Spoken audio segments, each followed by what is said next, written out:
So,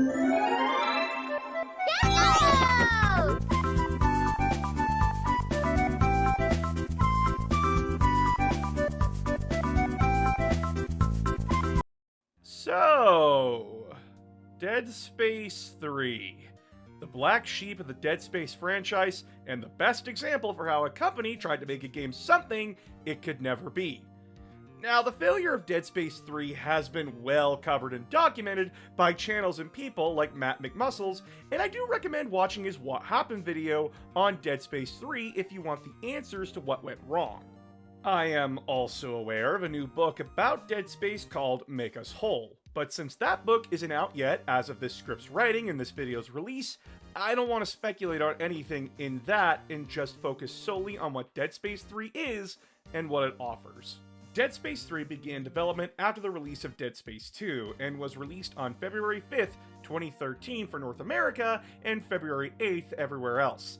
The idea of Dead Space 3 was to take us to the marker homeworld and try to bring us deeper into survival horror, but as we can see from this, Dead Space 3 failed to achieve this. So let's dive in and see if there's anything in this game to like, and if we were wrong about it and unfair. Now note, I am playing the Xbox 360 version on my Xbox One, as the PC port doesn't have modern resolution support and it fucks with my recording software. Plus, how else am I going to show off my limited edition metal case for this? Either way, let's get into it. So, a recap of the Dead Space timeline. The main character, Isaac Clarke, along with a repair crew, are sent to a ship called the Ishimura to figure out why it went dark, and for Isaac to hopefully reunite with his girlfriend, Nicole. It turns out that the Ishimura decided that being a horror game was the coolest idea, and Isaac is put through the ringer both physically and mentally, as the thing causing all the problems was a thing called a red marker, a giant red rock that releases a signal that drives people insane and makes them either homicidal or suicidal, and after they die, they get turned to these things called necromorphs.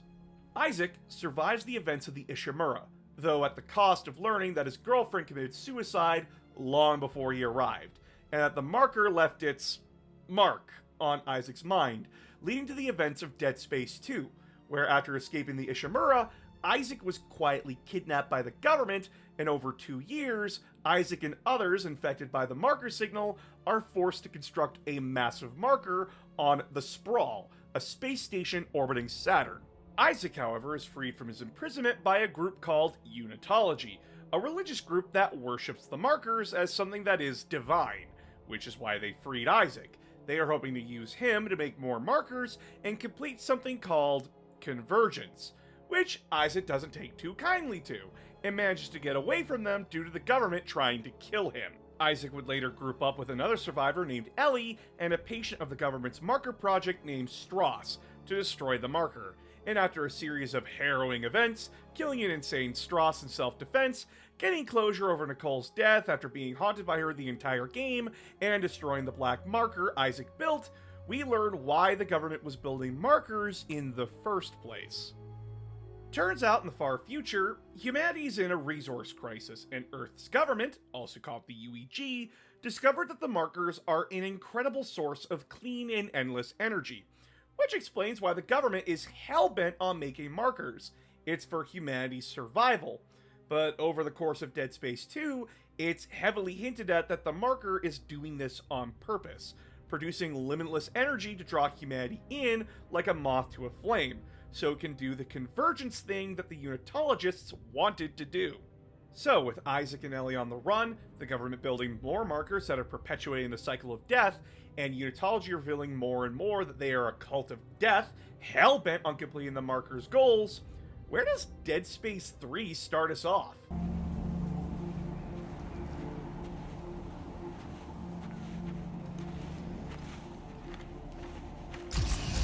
Oh shit, it's a white guy! Nah, this is Corporal Kaufman, a soldier of the Sovereign Colony's Armed Forces, or SCAF for short. He is caught in the middle of a blizzard trying to find something for a guy named Dr. Earl Serrano, which turns out to be the plane from Lost! No, it's actually a downed ship containing something called a Codex. After surviving a necromorph attack and the ship crashing down to the base camp, Kaufman falls into a grisly scene of dead soldiers, But a general by the name of Mahad, who takes the codex from us, shoots us, deletes what's on the codex, and then shoots himself. Well, that happened. Of course, there are a lot of questions about what the fuck just happened, but we will have to cover that later, as we jump 200 years forward to the present day and catch up with Isaac. Turns out that over the 2 years since we last saw him, Isaac and Ellie went around destroying markers for a bit, but due to the trauma and some other issues, Isaac decided that enough was enough and just wanted to go into hiding. Ellie said nuts to that and kept up her crusade and left Isaac alone. Also turns out that they had a romantic relationship, which is a choice I'll get into later. However, as Isaac is living the most depressing bachelor life, his wallowing is interrupted by the Earth government, who asserts its authority by coming into the plot.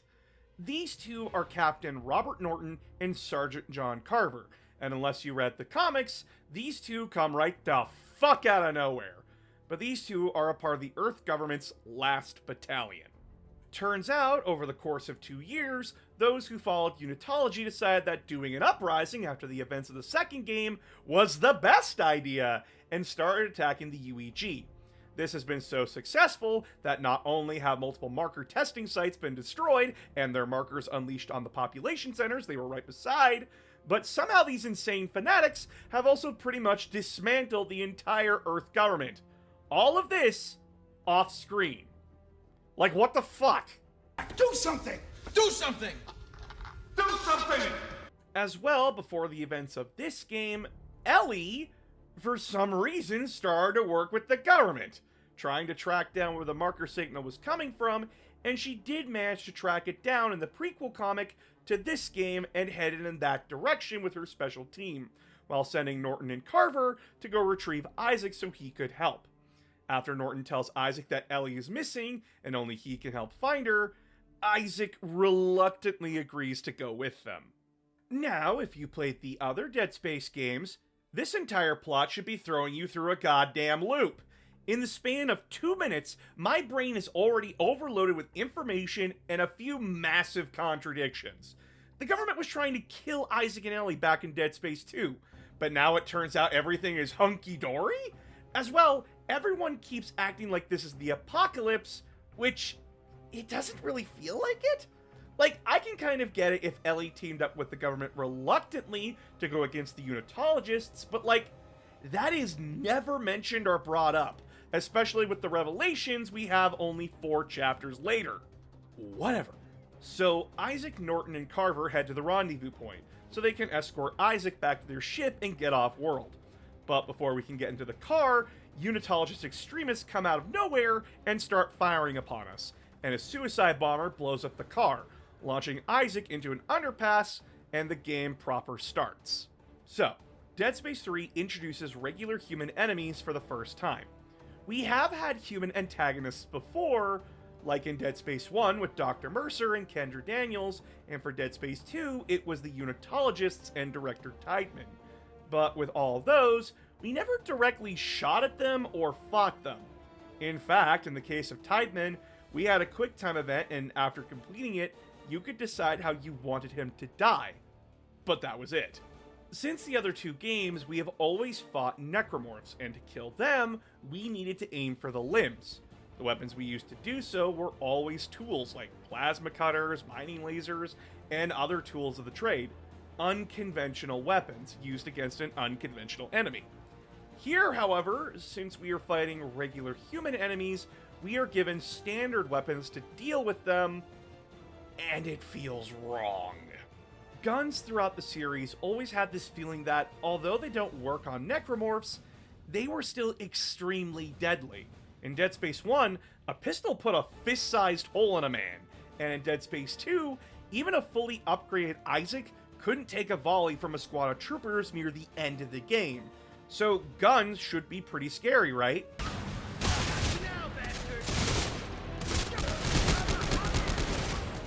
So, either guns have been made weaker, or Isaac Clarke is goddamn Superman. Either way, guns feel extremely weak and lack any satisfying impact, making fighting the Unitologists extremely frustrating, as both the enemies and I just tank the bullets tearing through us. And don't even bother with the cover mechanics they introduce here. Unlike games like Gears of War, where you can snap from cover to cover and blind fire over it to suppress people, here you can crouch behind cover, and that's it. God, this feels really wasted, and it gives a horrible introduction to how fighting these guys is going to be. Either way, these guys are the Circle, a Unitology extremist group who believes that the Earth's government has perverted the markers, and that they have messed up the convergence event that Unitology preaches will bring humanity together. Even worse for us, they hate Isaac a whole lot because he destroyed 2 whole markers, so all of them and their leader want Isaac dead. The Circle doesn't have a wide variety of enemy types within it. We have riflemen, shotgunners, rocket troopers, and suicide bombers.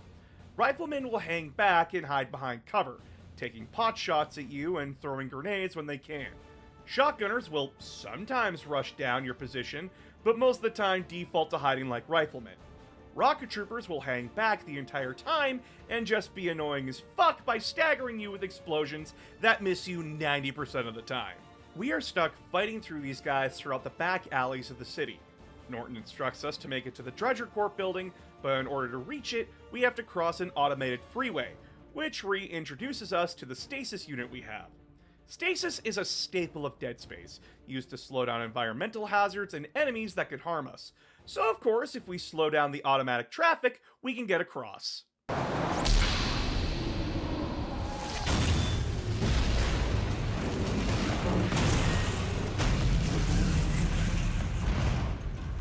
He's just standing there, menacingly! After causing extended property damage, we managed to dodge another kill team sent after us and enter Dredger Corp proper, where we are to meet with the extraction team. And they're dead! Yeah, that fucking tracks. Turns out the Unitologists got here first, and when we get to the roof, we come face to face with the leader of the Circle, Jacob Danik. Here, Danik reveals his schemes. His forces have set up explosives at all the marker facilities around the major colonies humanity has, which he detonates, freeing all the markers and letting their signals spread throughout all the colonies. As well, Danik's men have been slaughtering anyone they can get their hands on, so after we barely escape from Danik trying to kill us, we fall into another problem of necromorphs, with the shitty precision weapons we were given. Uh-oh. These new necromorphs are what we call fodders, a variant where if top or bottom sections of their body take too much damage, that part of their body will explode and unleash 3 spine tentacles that will either charge you down or hang back and launch projectiles. Either way, it's an interesting necro and one of the very few new ones introduced in this game. Which just brings us back to the problem of trying to dismember them with these shitty guns. Either way, fighting our way through Dredger Corp and back out onto the streets, the necromorphs of course are everywhere, and though we do get a bit of the same carnage we saw back in Dead Space 2, it's business as usual for us. Eventually we get to the train station on the colony, fix up a train and get on board. Fighting on the train is a quick section, and we eventually get on Norton's ship the Adora and escape. After our little escape, Isaac wakes up to Carver watching over him, though the conversation is frosty. Which, I'm going to take this time to talk about Carver for a quick second. I played this game solo the entire time, but since Dead Space 3 introduced co-op to the series, you can have him around as soon as Norton recruits Isaac to the team. The game goes out of its way to remind you that it's co-op, with 2 spots on the bench, 2 spots open for some puzzles, as well as how multi-layered some puzzles you'll run into are. When playing alone, they do fix the puzzles so you can complete them on your own, but when playing with a friend, puzzles change so that one person will either have to hold something up while the other has to hack something or charge something up, or one will have to defend the other while completing a task. Now, to my surprise, it turns out that the devs had co-op figured out all the way back to the original Dead Space's release in 2008. It was just way too late to implement it, as it was the last 6 months of development when they figured it out. Where co-op suffers in Dead Space 3, however, is the story. When playing co-op, Carver will just not be present for cutscenes he should obviously be there for, like during the first meeting with Danik. he just straight up disappears and reappears standing in the hole Isaac falls into. Or in other instances, it feels like Carver shouldn't be in places where he is. Genuinely, it feels like it's all over the place with the story. As well, unless you play co-op for every chapter, the game will act like you played through his entire story arc, even though in single player, you are locked out of his special quests, and you can only do them if you are playing co-op.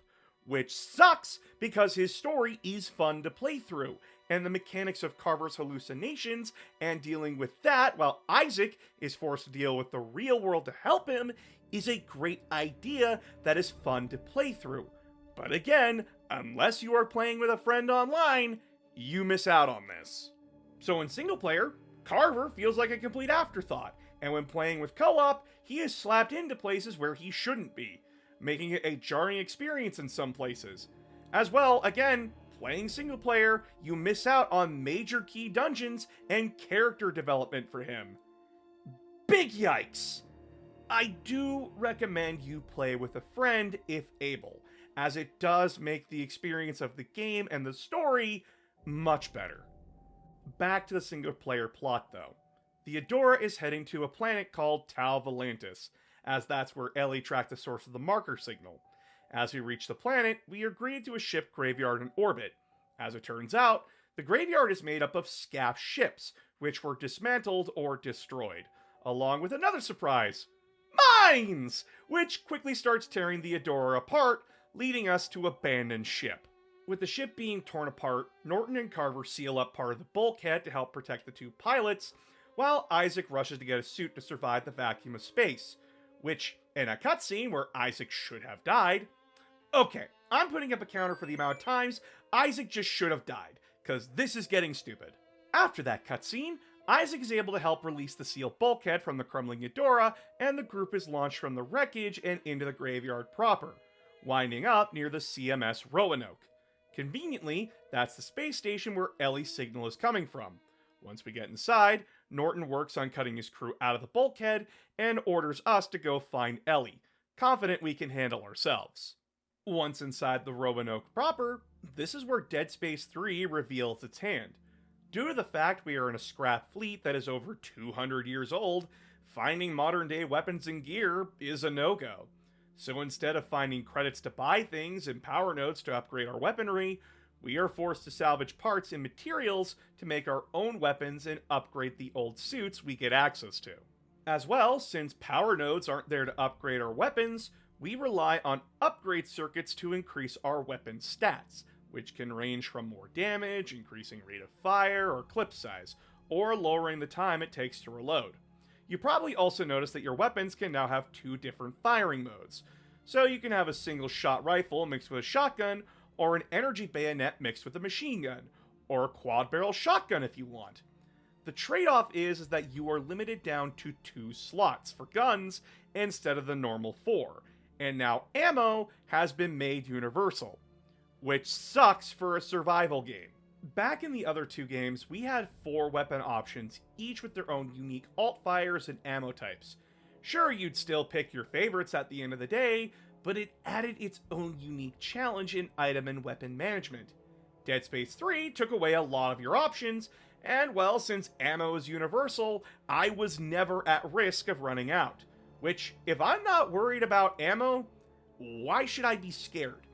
Even on harder difficulties, you won't be running out of ammo, since we can just make it now.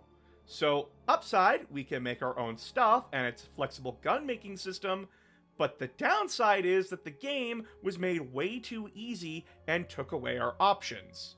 Then there are the suits. Instead of buying suits, we just slowly unlock them over the course of the story, and now they have to be upgraded too. So instead of slowly buying better suits with more slots, armor, and health, the suits have all their resource slots open from the start, and the suit's armor, health, kinesis module, and stasis module all have to be upgraded, which shouldn't take you a long time if you are actively resource hunting. Now, the designs for the suits are, well, with most of the suits being 200 years old, they of course wouldn't fit the modern aesthetic we are used to from Dead Space 1 and 2. They just don't feel Dead Space, you know? The majority of them look like generic sci-fi military, and although I personally like a lot of them, I agree that most of them do not fit the Dead Space aesthetic. Which, yeah, it makes sense. A lot of these suits were from a different age and time with different design ideals. Still, I feel like we could have had seen the progress of suit design rather than these jarring differences. Now, back to the plot. Traveling through the Roanoke, we of course stumble upon the remains of the crew, long rotted and decayed necromorphs who have been in a semi-hibernation state, but since we are disturbing their sleep, they are ready to tear us apart just as monstrously as ever. Though after getting the station's reactor back online, we finally reunite with Norton's group, and we find Ellie. Oh, Ellie, baby. You don't want to be like this. This is disgusting. This is awful in every way. If I could kill it, I would. Okay, yeah, no. This is the worst part of Dead Space 3's plot. The romantic triangle. It makes everyone act like idiots, and genuinely, it makes Norton completely unlikable and unreasonable from this moment on. As well, it just serves to add tension into a story and problems later which could have been avoided. And it downgrades Ellie's character, which sucks!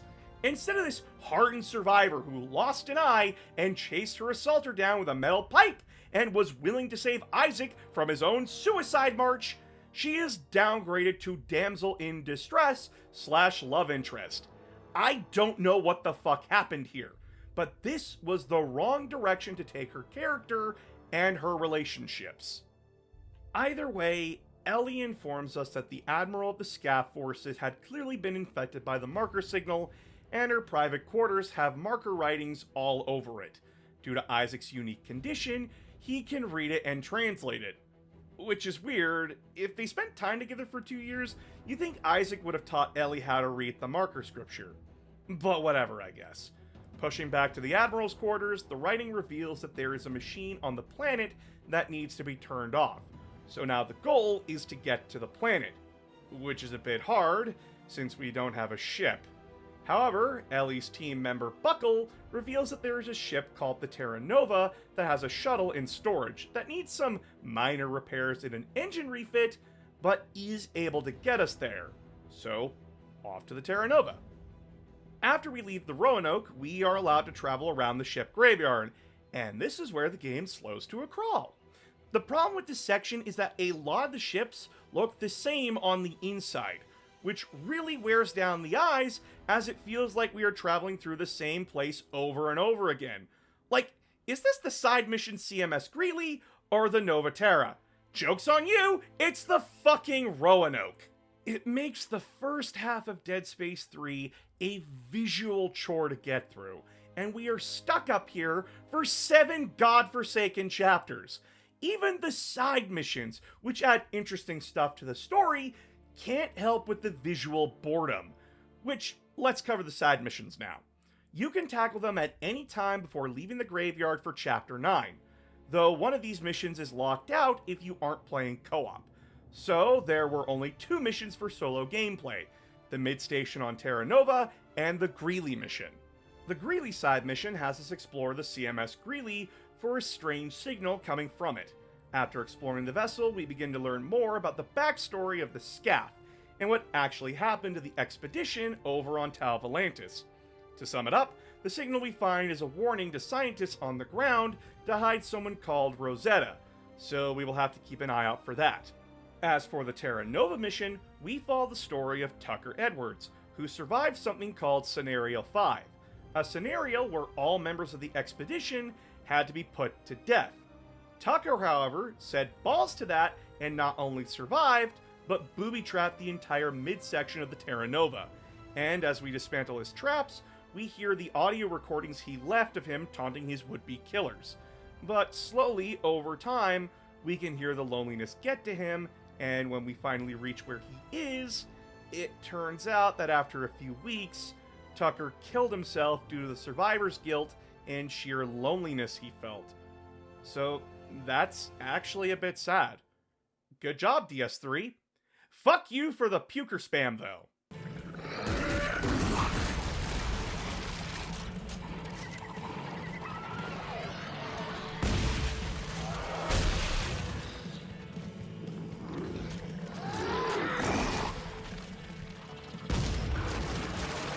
Completing the side missions rewards you with resources and upgrades to your guns.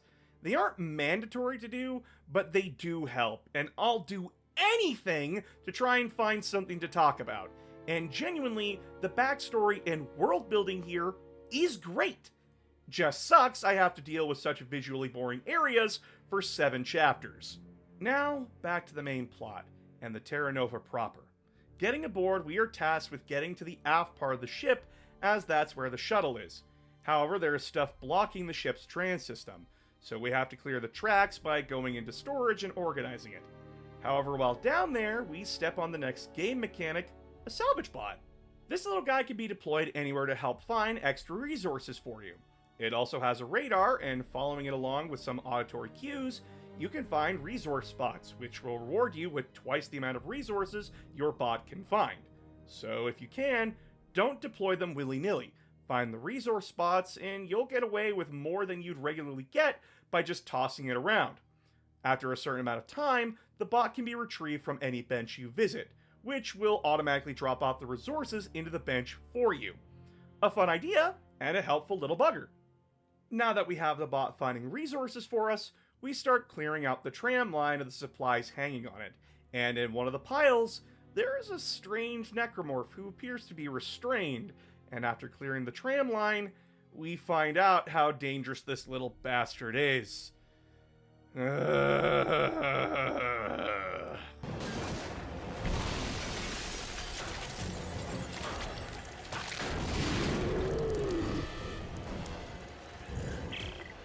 shit!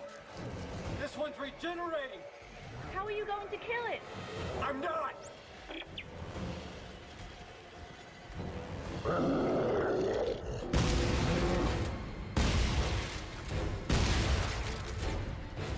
I expect nothing, and I'm still let down. Yep, a Dead Space staple, and something that was used sparingly in the other 2 games, is now chasing us for the remainder of our time on the Terra Nova, which is extremely annoying to deal with this early in the game. We also have to juggle other necromorphs at the same time, which, yes, we did the same back in Dead Space 1 and 2, but that was always near the end of the game and only for a very brief time. This is a whole 2 chapters, and later on, they drop 2 of these damn things on us, on top of fighting off other necromorphs. Getting to the aft station, not only do we have to juggle the 2 regenerating degenerates, we are told that we have to build a receiver so that we can autopilot the ship to the Roanoke for refitting operations. Which it's here where I found a major problem with the necromorphs. The AI is a bit broken. For some reason, the AI gets really messed up in certain sections of the game, especially here in the aft station. Necromorphs get stuck on walls, randomly use the vents even when there is a direct path to attack me, just to jump to the opposite side of the room I'm in and proceed to get stuck. Or they will just stand there and do nothing. As well, since they get stuck in animations, their audio also gets messed up, so I'm stuck listening to this for sections at a time.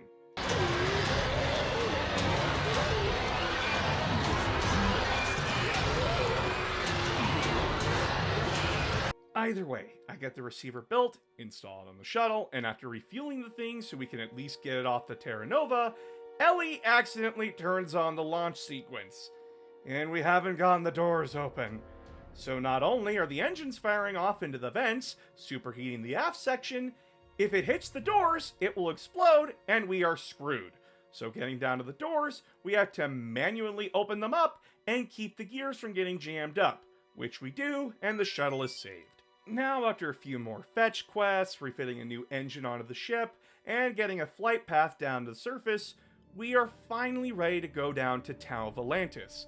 Though Norton is saying we should just leave well enough alone and try to find somewhere to hide out, everyone tells him otherwise, as we have a way to stop the markers, so we gotta take it. So, the shuttle's ready, and after a small section of trying to fly the ship through atmosphere, 2 of our crew are killed, and the ship takes so much damage that it's torn apart, separating us from the rest of the group. Which leads us to Chapter 9, where we wake up in the ruins of our ship, Isaac's helmet is damaged, and we have zero clue where we are.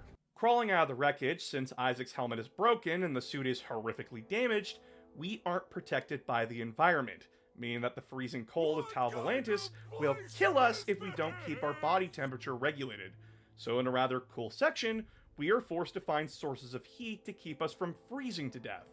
Of course, the fires from our crash are a good start, and following the trail of fires and bits of our ship, we stumble upon the other section of the ship and find a message from Ellie, telling us she's leaving flares behind for us to follow. However, while following the flares, we are assaulted by a massive monster, who will be stalking us for the rest of the game, though its first attack sets us on the right path, making us stumble upon the outskirts of the Scaff base camp. Here we find frozen over checkpoints and outposts with working benches to upgrade our stuff and keep warm, but no suit kiosks to fix up our shit. Plus, lots of logs from the soldiers who occupied these places, complaining about hunger and that their supply trains and fellow workers/soldiers keep dying to the elements or getting lost in frequent snowstorms. But as we keep following the trail, we stumble upon an outpost that the crew had passed by, and here we find Buckle, who dies of exposure after revealing that there might be some snowsuits in the basement for us. And when we get the power turned back on, the heat comes back on, which was all in the next room over. So yeah, kind of a moment of what the fuck, guys? You left Buckle to die with that right there? Either way, heading into the basement, we encounter a new kind of necromorph, the Feeder. Frail and malnourished necromorphs who were people that ate the infected meat of necromorphs because they were starving, which turned them into these things. There are recordings left from a survivor who reveal that you can use the environment to your advantage, grabbing cans and other things to lure feeders away from places. A nice attempt at a stealth section, but it doesn't matter, as they will just find you anyway a level down. Plus, by not killing them, you are denying yourself resources, since necromorphs drop resources 90% of the time. So by not going on a rampage, you are hampering yourself. So just aim and fire, these things die in a shot or two anyway. Riveting! Once we clear out the necromorphs and lift the lockdown the survivor made, we are able to get not only a new suit to replace our broken one, but also a key to a food storage facility not too far from where we are, which opens up a side mission that we can follow if we want. The side mission on Tal Volantis acts as a special dungeon that you can do to get extra resources and upgrades, and get a better sense of how things went wrong for the Scaff expedition on Tal Volantis. The storage facility dungeon shows that the food situation had gotten so bad that the soldiers would lure down their comrades and butcher them and eat them. Yikes! Fun fact though, a lot of Dead Space 3 was inspired by John Carpenter's The Thing, so yeah, it really is giving off those vibes. After clearing out the storage facility, we continue to follow the flares, and after surviving a landslide, we find the Scaff base proper, and can I say this? Yeah, the graveyard in orbit was a bore, but being on Tal Volantis is a visual treat to the eyes.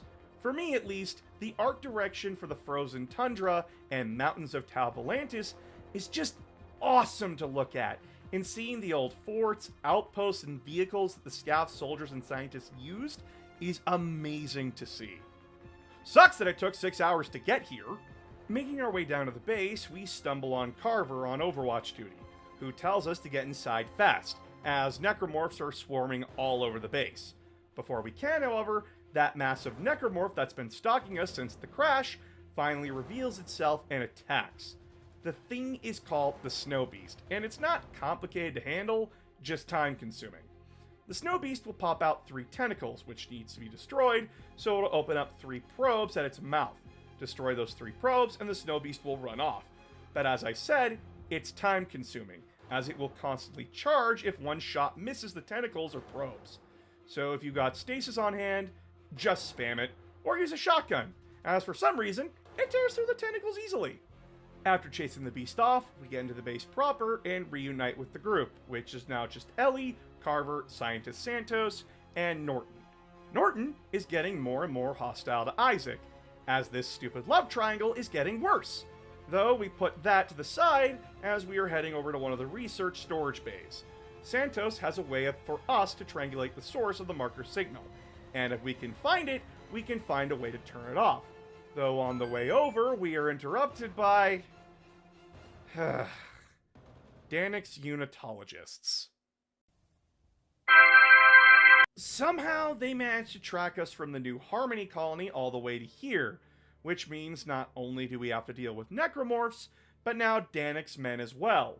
Though this does add a bit more flavor to the combat, as necromorphs can and will attack Danik's soldiers, but most of the time, they will just turn around and attack you, which gets really fucking annoying when being shot at from the guys in cover and getting swarmed by necromorphs.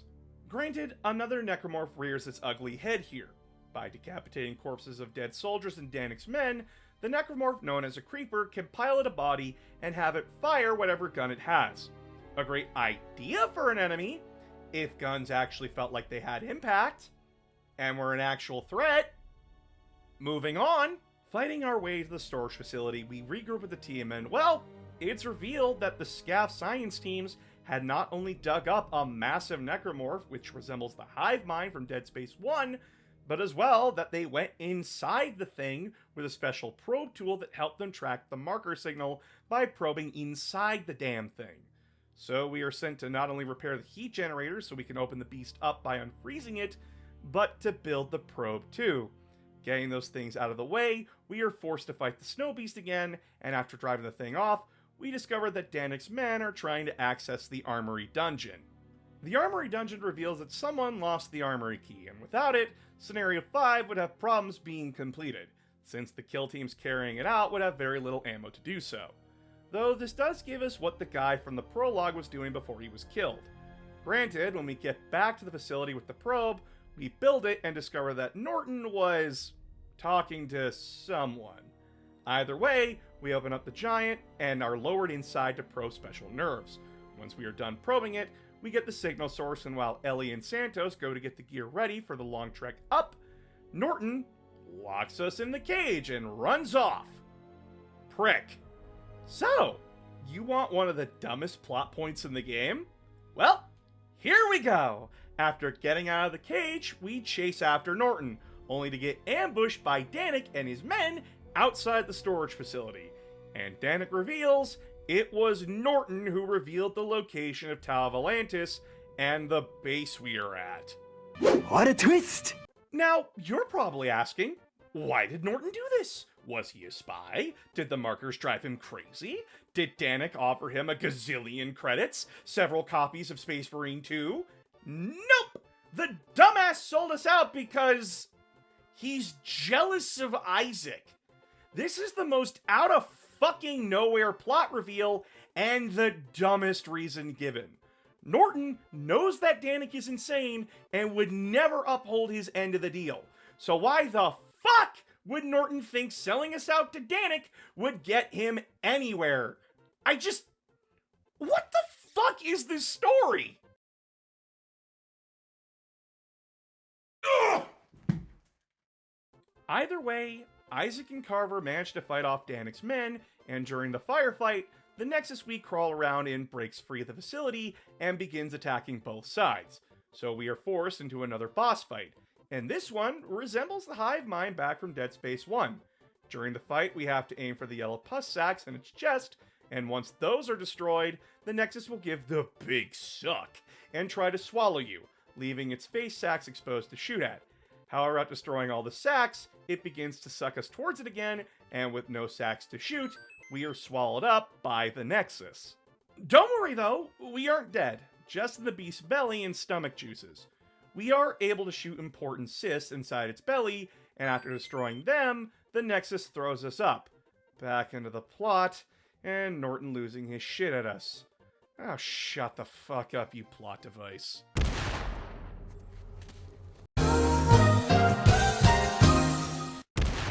So, Norton's dead, And with his death, the remaining 4 survivors feel all over the place. Santos is breaking down because the team is down to 4 members, Ellie is breaking down because Norton's dead, and she isn't taking the news of his betrayal well. Carver is a prick, and Isaac is just trying to make sure no one jumps off a cliff.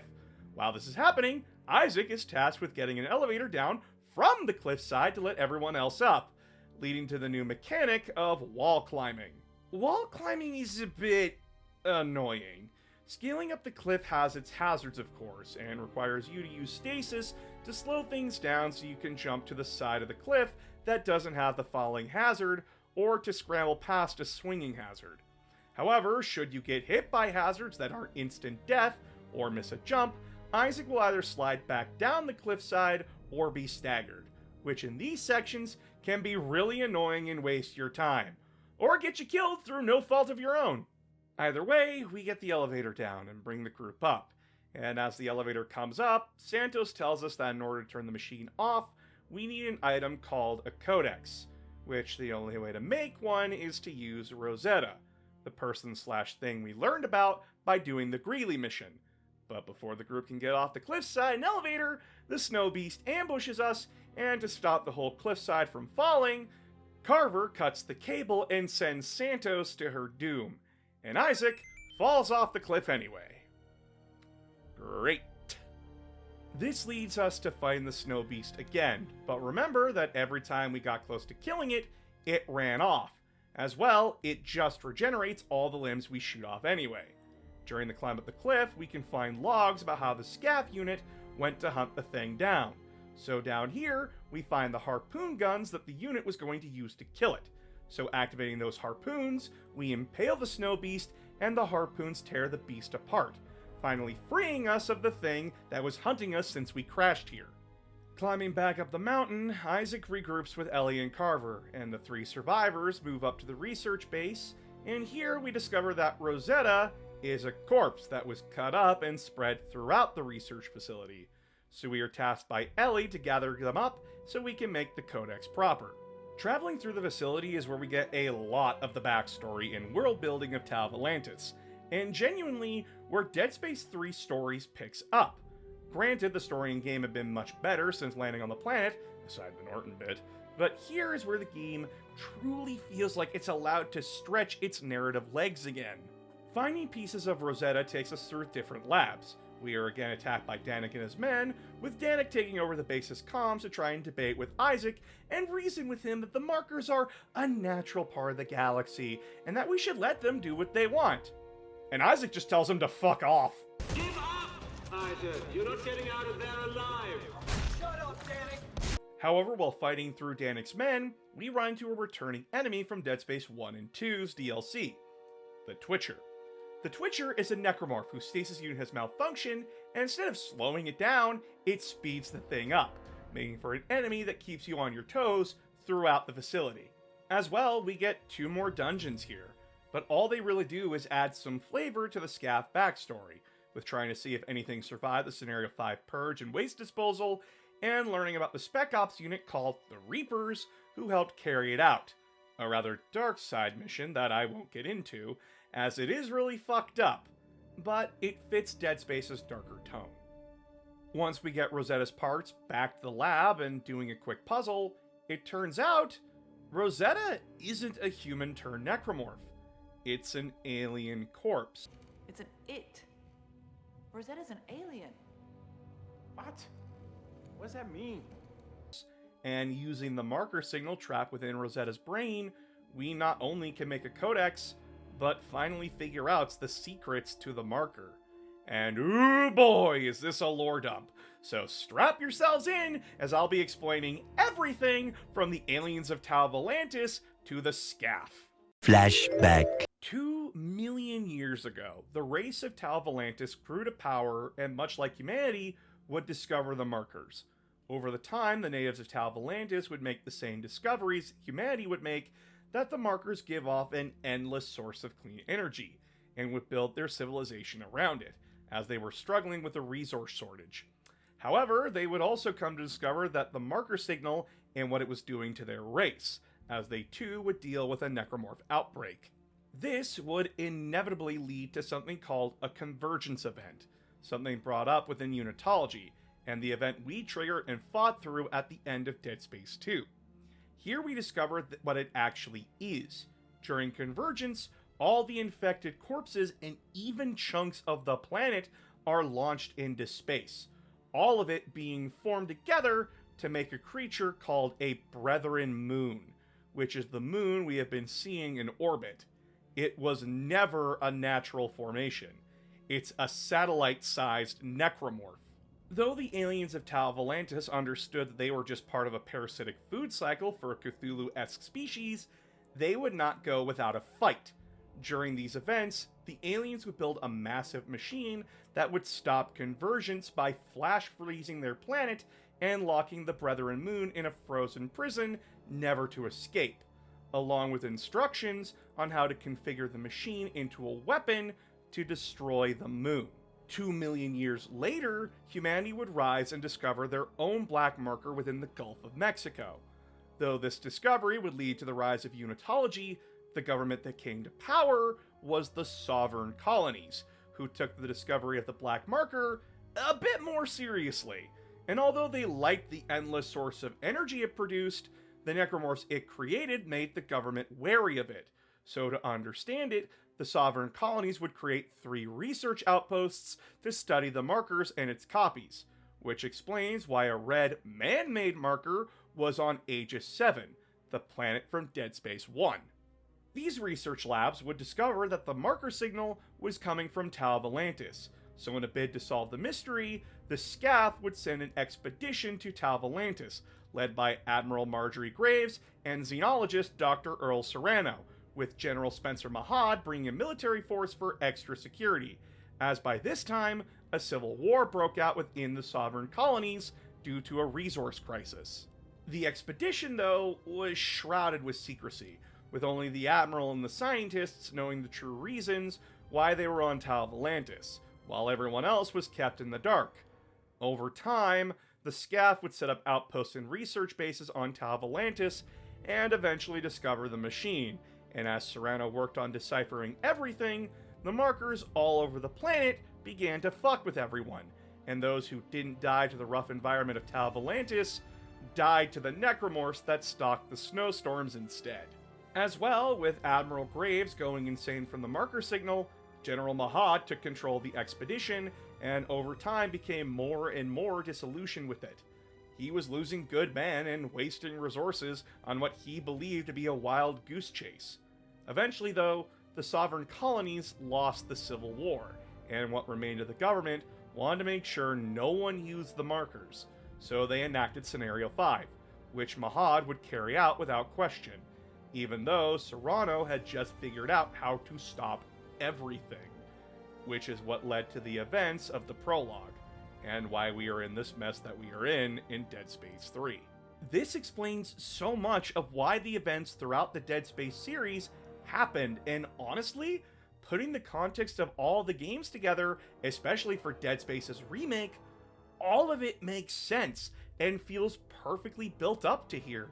It explains why the Aegis 7 had a marker on it, why the signal exists, and what it was all building up to.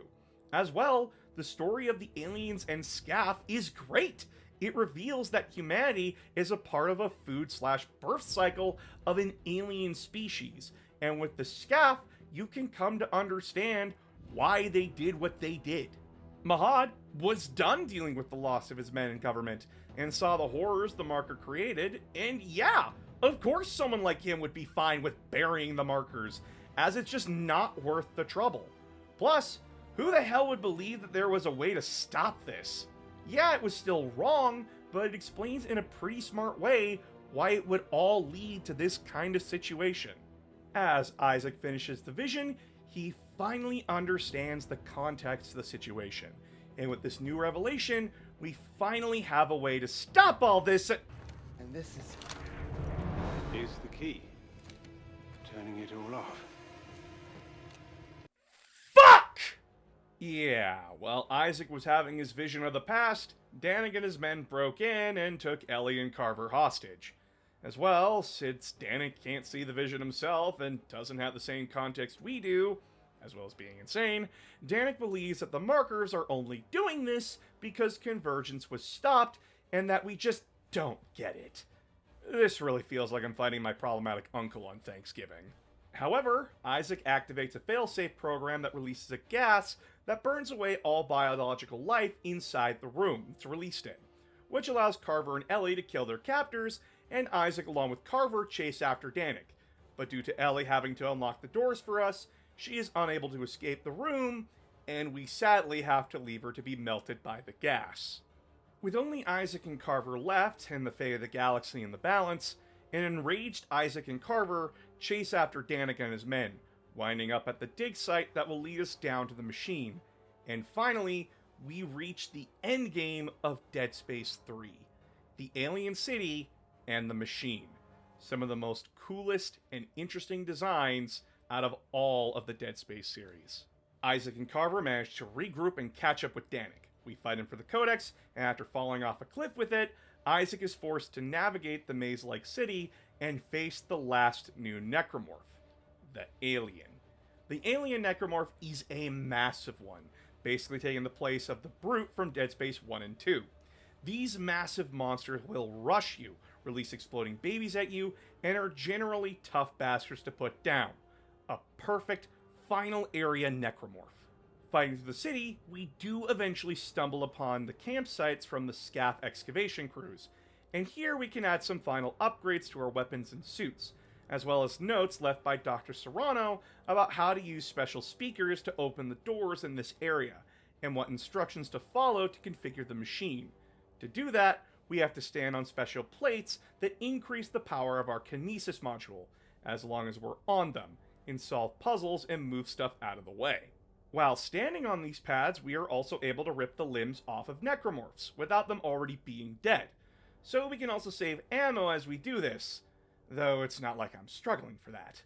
Once Isaac gets the machine configured and powered, Danik's men start flooding into the city to try and stop us, along with revealing that somehow, Ellie fucking survived!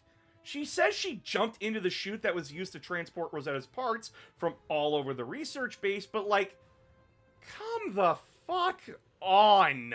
Either way though, Isaac doesn't let this revelation get in the way. We are able to fully convert the machine to its proper moon-killing status, and make our way to the heart of the machine. And on the way, we run to the corpse of Earl Serrano, who, in his final log, says that he broke his leg, and how he hopes that Kaufman will make it. But he's pretty sure Kaufman's dead. Serrano leaves off with how he hoped for a better future, and that his dream of one day finding an alien race, although is achieved, was bittersweet at the end of the day. Doing one last stupid climb, we get to the heart of the machine while reuniting with Carver. Danik, dragging in Ellie at gunpoint, demands we hand over the Codex in exchange for Ellie. Isaac, of course, doesn't want to, but Carver makes the trade. Like a fucking dumbass! Carver! What the fuck? With the Codex in Danik's hands, he uses it to turn off the machine, and the moon begins to awaken. With the moon waking up, it begins to pull everything, including the machine, up into the atmosphere. With one final goodbye, Isaac sends Ellie off to save herself, while he and Carver finish this. In this section, it's a final sprint up to the moon and the machine, and it's completely fucking ridiculous. Which at this point, we are attempting to murder a moon, so of course it's ridiculous. When we get to the end of the sprint, we are able to upgrade our suit and weapons one last time, along with allowing any bots that were collecting resources to regroup with us.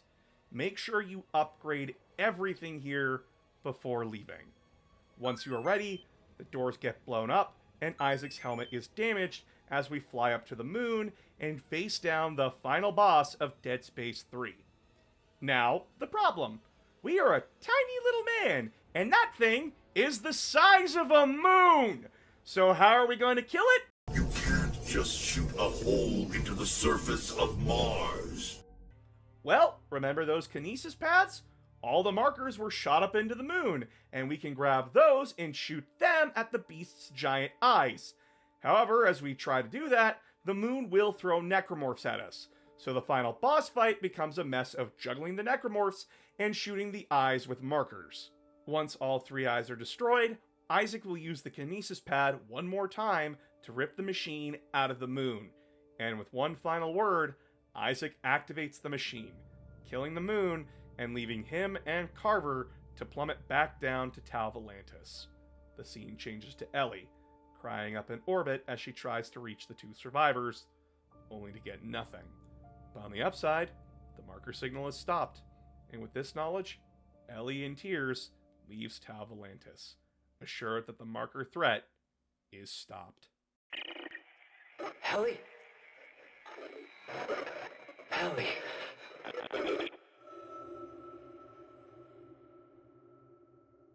I lied. I lied. I lied. I lied. I lied! Except it wasn't, as we get one final communication from Isaac calling for Ellie, along with this fancy little Easter egg. Much like in Dead Space 1, if you take the first letters out of every chapter, it spells out, Brother Moons are awake. That revelation is expanded upon with the final piece of Dead Space media being released. Dead Space Awakened. After falling back to Tau Volantis, Isaac and Carver wake up and realize that, yeah, they're alive. Somehow they survived a goddamn free fall from orbit, which even they have no clue how they did that. Just because you call attention to it doesn't mean it's not stupid. Either way, Isaac and Carver are able to climb out of the chasm they're in and see the aftermath of their actions, with the dead moon being seen in the distance and whatever was in orbit now being pulled down to Tau Volantis. Both Carver and Isaac agree that since they stopped the moon, they can find one of the ships Danik's men had brought down and use that to finally get home. So as we begin our search, something happens.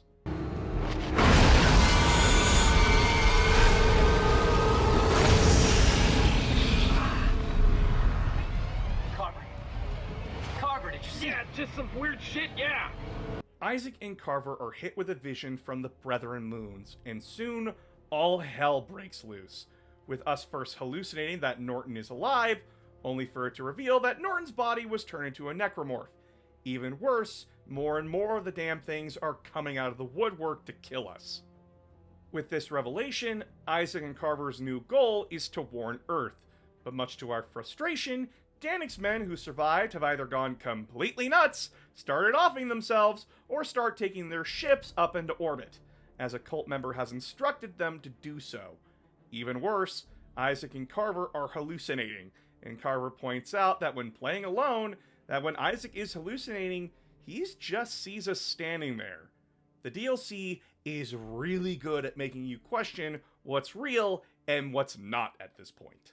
Finding a ship, we find out that its shock point drive is fried, which means we'll have to head up into the ship graveyard and find something up there to replace it with, or try to revive one of the dead SCAF ships. When we get into orbit, we stop at the Terra Nova again, as we see one of the Unitologist ships is dismantled. So if our theory is correct, Danik's men were trying to repair the Terra Nova, so if we can fix it, we can use it. Getting on board, though, things are completely messed up. We hear over the comms from a Unitologist who is panicking that he and his allies tried to fix the Terra Nova, but they all went insane. Even worse, they took the shock point drive from their ship and locked it in the conning tower, the same dungeon we fought through to get to Edwards. So now we have to fight our way there to get it. Even worse, the poor guy gets caught. If you can get to the bridge, there should be a way to defeat the lockdown, but you'll need to...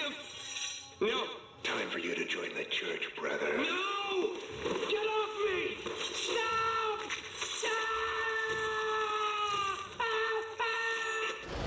What kind of place is this? And we stumble upon the new cultists. Danik's men, who have completely lost their damn minds, so much so that they've mutilated themselves in offering to the Brethren Moons. As well, they are a new hostile enemy who will charge you down like a slasher necromorph, but are extremely frail and easy to put down. However, the leader of these new cultists isn't so easy to put down. Even worse, the Moons are fucking with Isaac and Carver, so much so that the Moons keep bringing them into nightmare visions and asking both of them to lead them to Earth. Isaac, in his manic state, comes to the conclusion that we can't lead the Moons to Earth, while Carver, barely keeping his sanity, says that the Moons are fucking with us. Also, while Isaac and Carver are arguing, the cult leader is hunting them down. If you encounter him, don't bother shooting him. He is completely invincible and will stalk you throughout Terra Nova. If he catches you, he will do massive amounts of damage to you in melee, and during hallucinations, you are trapped there until one of the many markers around the arena glows gold, and you have to destroy that to escape. Once Isaac gets the shock point drive, Carver demands that Isaac use it to repair the engine, but Isaac believes that the Moons will use them to find Earth, and says that he is going to destroy the shock point drive and strand the two within the Tau of Atlantis system. So, while fighting our way through the last of the necromorphs and hallucinations, Isaac and Carver are at each other's throats, and before we enter the reactor, Carver says he will stop us at any cost, leading to a boss fight against Carver. Now, if you are playing co-op, don't worry, you won't be attacking each other. You'll be fighting hallucinations the entire time. Once one of the players beats their hallucination, both Isaac and Carver, or just Isaac and single player, will be transported back to the arena where you are forced to fight the cult leader one last time. During this fight, it's a waiting game for the markers around the field to glow so that you can damage them, and once they're destroyed, we can finally hurt the cult leader. After doing it 3 times, we are finally able to defeat the cult leader, but the Moons reveal that the time to warn Earth has passed. Once Isaac and Carver wake up from the hallucination, both men agree that no matter what, they gotta get back to Earth. So they quickly repair the Terra Nova, and with the old ship repaired, we shock back to Earth. Are you sure you got the right channel? This is over 200 years old. Yeah, no, change it over, right? Trust me, it's right. EarthGov Command. This is Sergeant John Carver. Do you read me? Is anyone there? It's weird. United Mining Traffic Flow, do you copy? Lunar Flight Control, this is CMS Terra Nova. Does anyone read us out here?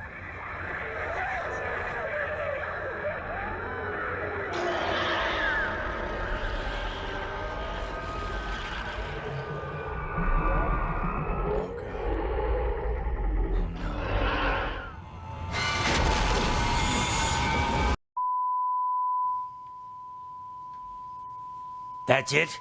Yep. Isaac and Carver fail, and the Moons devour humanity. And that was how Dead Space 3 ended. Rocks fall, and everyone dies.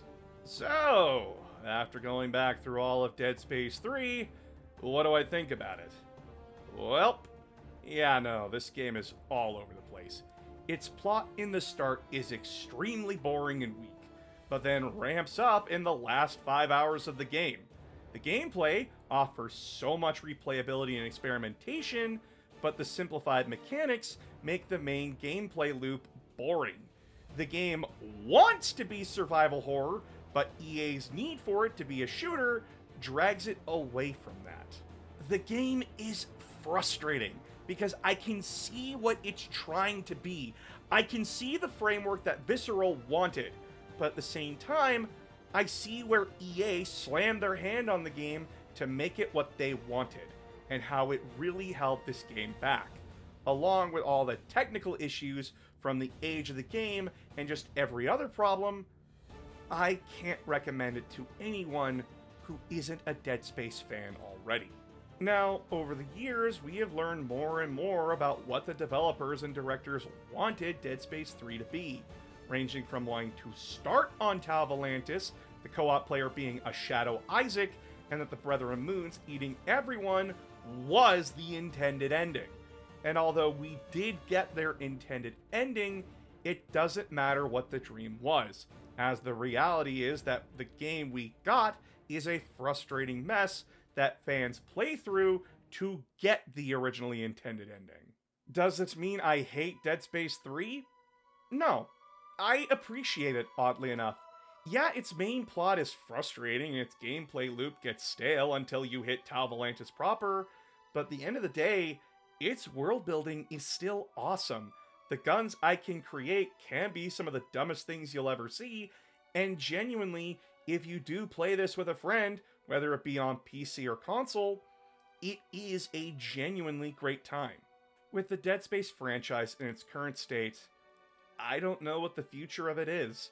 With EA shelving the Dead Space 2 remake in light of Dead Space's remake not reaching its sales targets.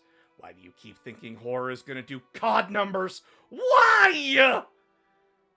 I am genuinely sad to see that one of my favorite franchises go out like this. But hey, it did come back, which no one expected would ever happen. Much like I never expected to reach my goal by the end of the year. 2024 was the year I made a goal of wanting to enter 2025 with 10,000 subscribers on YouTube. And seeing that we met the goal, it makes me extremely happy to see that you all want to see more of me. 2025 will bring some major changes to the channel. With TikTok being banned in the US, I'll have to bring my 40k fluff videos over here. So expect more Warhammer content from here on in. As well, 2 major videos for January. First, a promise I made for 10k. A full breakdown of 40k's Lost Chaos God, Malal. And second, a full review of Dawn of War 3. Both can be reviewed early on Patreon or by joining as a member on YouTube. So, until next year, everyone, happy holidays, Merry Christmas, and I hope to keep bringing smiles to you all for the foreseeable future. Love you all, and stay safe, friends.